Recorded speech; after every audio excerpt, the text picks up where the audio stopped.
Halo teman-teman, bertemu kembali di kelas asik.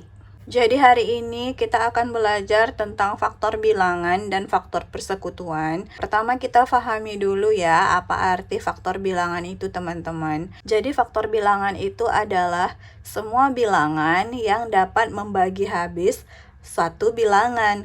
Langsung saja kita ke contoh ya teman-teman. Misalnya di sini saya buat bilangan 42. Nah, 42 itu habis dibagi oleh bilangan apa saja?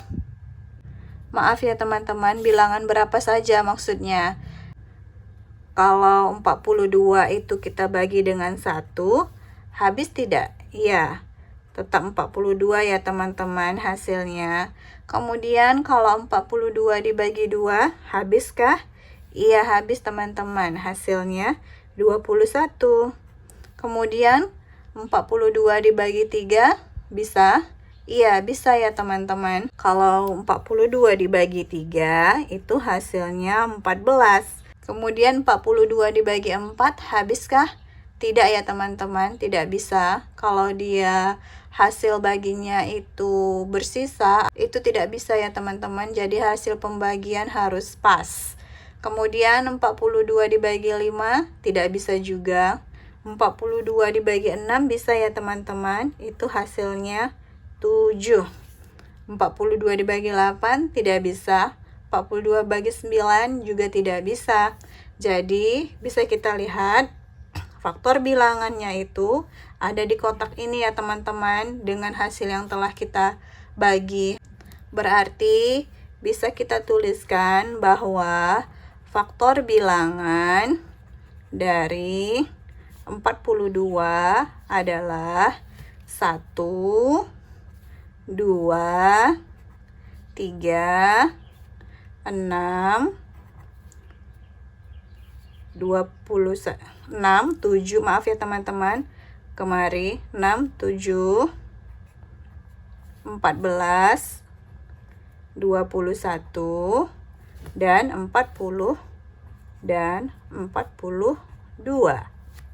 Kemudian kita pahami bahwa pengertian dari faktor persekutuan adalah faktor bilangan yang sama dari pembagian bilangan-bilangan. Untuk faktor persekutuan, kita langsung masuk saja ke contoh soal ya teman-teman. Yang pertama, faktor persekutuan dari 21 dan 28 adalah, pertama, kita tentukan dulu faktor bilangan 21 ya teman-teman. 21 ini habis dibagi bilangan berapa saja? Ayo, kalau 21 dibagi 1 bisa ya teman-teman. Hasilnya tetap 21. 21 dibagi 2 tidak bisa. 21 dibagi 3 bisa ya teman-teman. Hasilnya 7. Sepertinya faktor bilangan 21 itu cuma ini ya teman-teman, 1, 3, 7, dan 21. Kemudian kita tentukan lagi faktor dari bilangan 28, di mana 28 ini dibagi dulu dengan 1, hasilnya tetap 28. Kemudian 28 dibagi 2 bisa ya teman-teman, hasilnya itu 14. Kemudian 28 dibagi 3 tidak bisa. 28 dibagi 4 bisa ya teman-teman, hasilnya itu 7. Sepertinya sampai di sini faktor bilangan dari 28. Berarti faktor bilangan dari 28 adalah 1, 2, 4, 7, 14, 28. Berarti di sini kita menuliskan faktor dari 21 adalah 1, 3, 7, 21. Kemudian faktor dari 28 adalah 1, 2, 4, 7, 14, dan 28. Berarti untuk menentukan faktor persekutuan itu, kita tentukan angka berapa saja yang sama dari faktor 21 dan 28 ya teman-teman. Kita lihat di sini di 21 faktornya ada 1. Di 28 juga ada 1. 3 tidak ada, 7 tidak. 7 ya teman-teman. Iya, 7. Kemudian, ya cuma 2 itu saja ya teman-teman.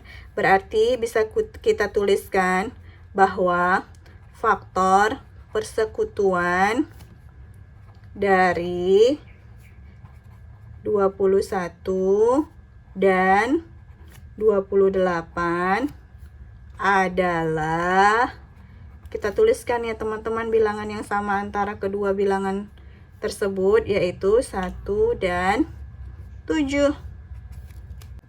Iya teman-teman, kemudian kita kasih contoh lagi satu soal, yaitu faktor persekutuan dari 42 dan 48 adalah.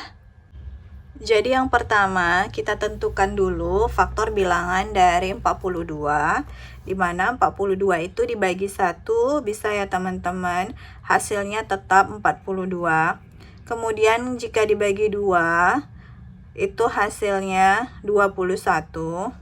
Kemudian 43 bisa ya teman-teman, hasilnya itu 14. Jika dibagi 4 tidak bisa ya. Kemudian jika dibagi 5 tidak bisa.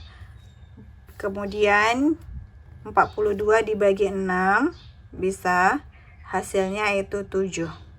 Nah, sepertinya faktor bilangan dari 42 cukup di sini ya teman-teman. Berarti bisa kita tuliskan bahwa faktor dari 42 adalah 1, 2, 3, 6, 7, 14, 21, dan 42.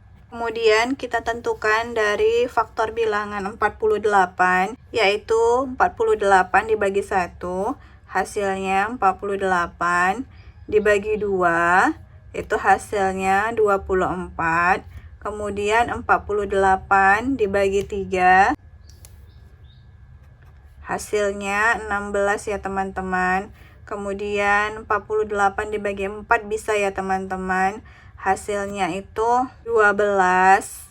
Kemudian 48 dibagi 5 tidak bisa. 48 dibagi 6 bisa ya teman-teman, hasilnya itu 8. Sepertinya sampai di sini faktor dari 48. Kemudian bisa kita tuliskan, yaitu faktor dari 48, 1, 2, 3, 4, 6, 8, kemari ya teman-teman, 12, 16, 24, 48. Kemudian kita cari faktor yang sama di 42 dan 48, 1 ada ya, kemudian 2 ada, 3 ada, kita cari lagi 6 ada, kemudian kita cari lagi ya teman-teman.